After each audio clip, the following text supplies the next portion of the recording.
जादू, मतलब ये फल खाली बर्तनों को भर देता है। गज्जू, तूने मुझसे जो पैसे उधार लिए थे उसके बदले में ये चमत्कारी फल मुझे दे दे, तेरा सारा कर्जा माफ। नहीं सेठ जी, आप चाहें तो ये सारा गेहूं ले जाइए, पर ये फल हमारे लिए एक वरदान है। इसके बिना हम फिर से भूखे मर जाएंगे।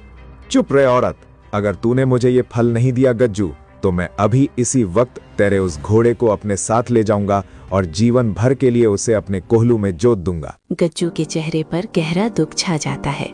वो बाहर बंधे चेतक की तरफ देखता है, जो अपनी बड़ी और मासूम आंखों से गज्जू को देख रहा है। नहीं सेठ जी, मेरे चेतक को मत ले जाइए। आप ये फल ले जा सकते हैं।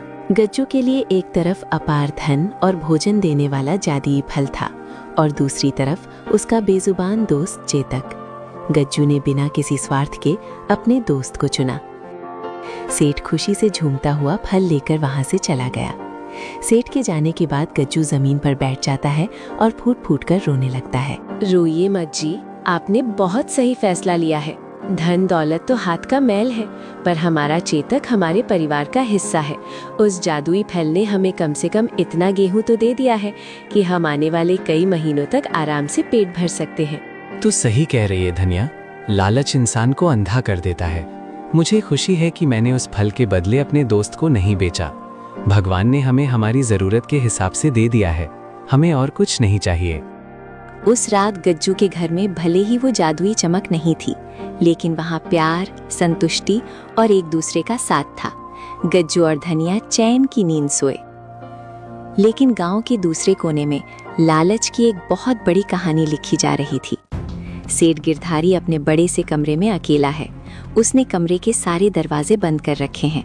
कमरे के बीचों बीच एक बहुत बड़ा मिट्टी का मटका कोठी रखा है, जो आधा चांदी के सिक्कों से भरा है। गज्जू तो पागल है, उसने इस जादुई फल को अनाज के बर्तन में रखा। अगर मैं इसे चांदी के सिक्कों से भरे इस बड़े मटके में रख दूं, तो सुबह तक ये मटका ऊपर तक चांदी और सोने से भर जाएगा।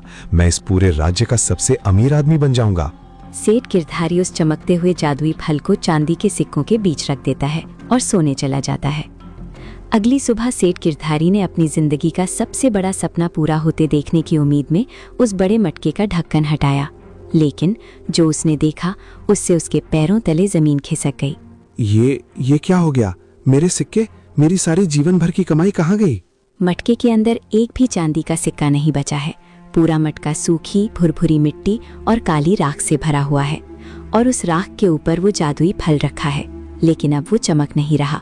वो सूखकर एक काले मुरझाए हुए पत्थर जैसा हो गया है। यही उस जादुई पेड़ का सबसे बड़ा रहस्य था। वो पेड़ केवल जरूरत और सच्चे मन की पुकार सुनता था। गज्जू की मटकी खाली थी और उसका मन साफ था, इसीलिए फल ने उसे जीवन देने वाला अन्न दिया। लेकिन सेठ गिरधारी का मटका लालच और बेईमानी के सिक्कों से भरा था। जादुई फल ने उस लालच को उसी चीज में बदल दिया जिसकी वो असल में हकदार थी, यानी राख और मिट्टी। मैं लुट गया।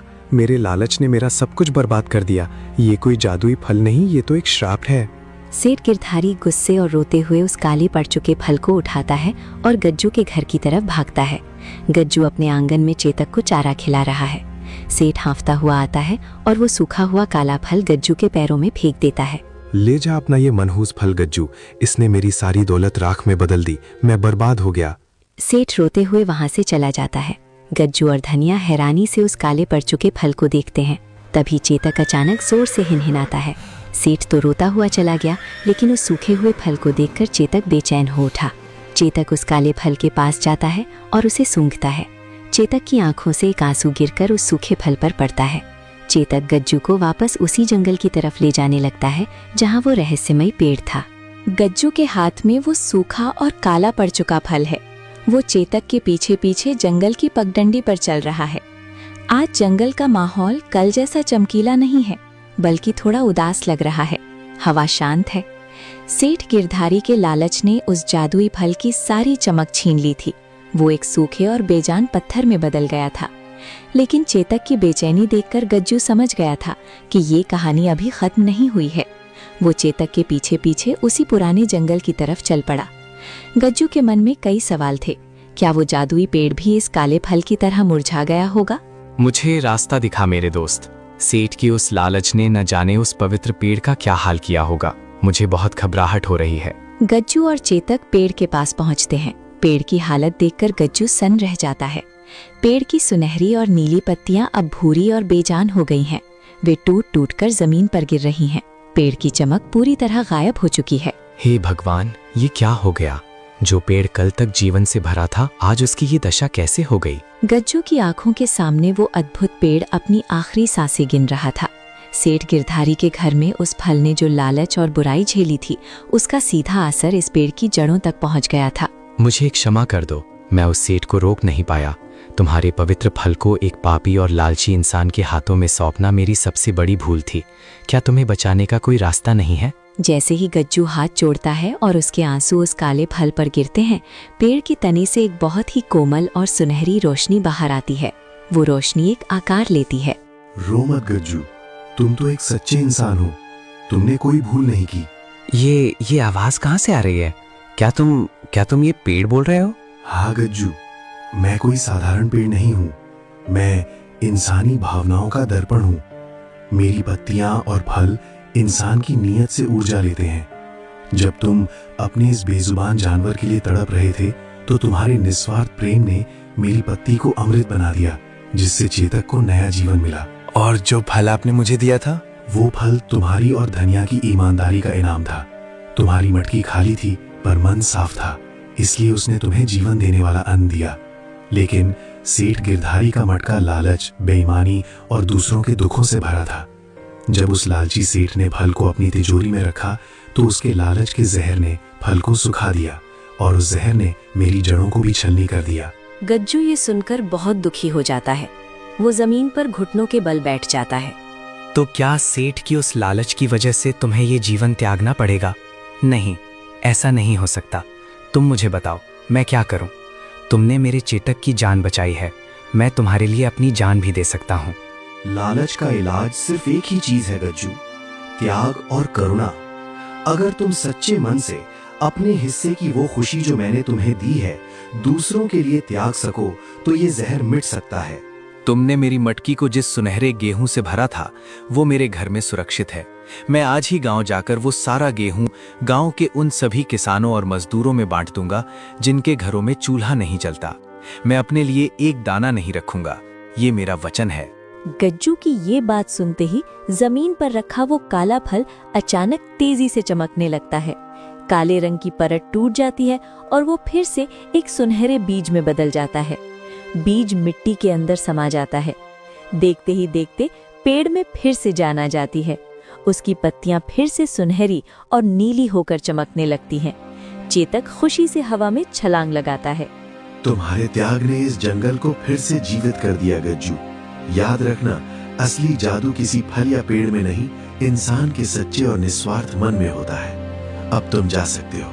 गज्जू और धनिया अपने घर से वो सारा जादुई गेहूं बोरियों में भरकर लाए हैं और गांव के गरीब लोगों में बांट रहे हैं। लोग बहुत खुश हैं। तभी भीड़ के पीछे से सेठ गिरधारी आता है। वो बहुत उदास और शर्मिंदा है। गज्जू ने अपना वचन निभाया। उसने वो सारा जादुई गेहूं गांव के भलाई के लिए बांट दिया।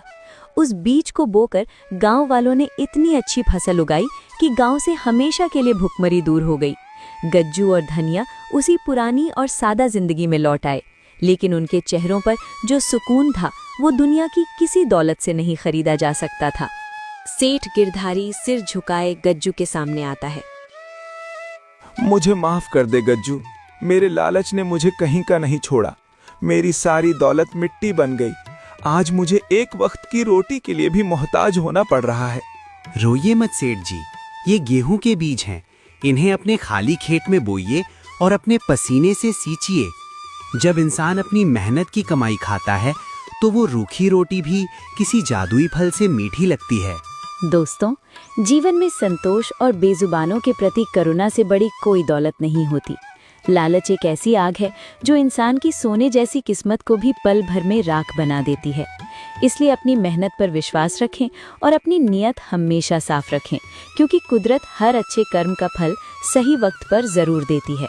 अगर आपको ये कहानी पसंद आई हो तो कमेंट जरूर करना और वीडियो को लाइक करके जरूर से जाना। पार्ट 2 चाहिए तो कमेंट करो। धन्यवाद।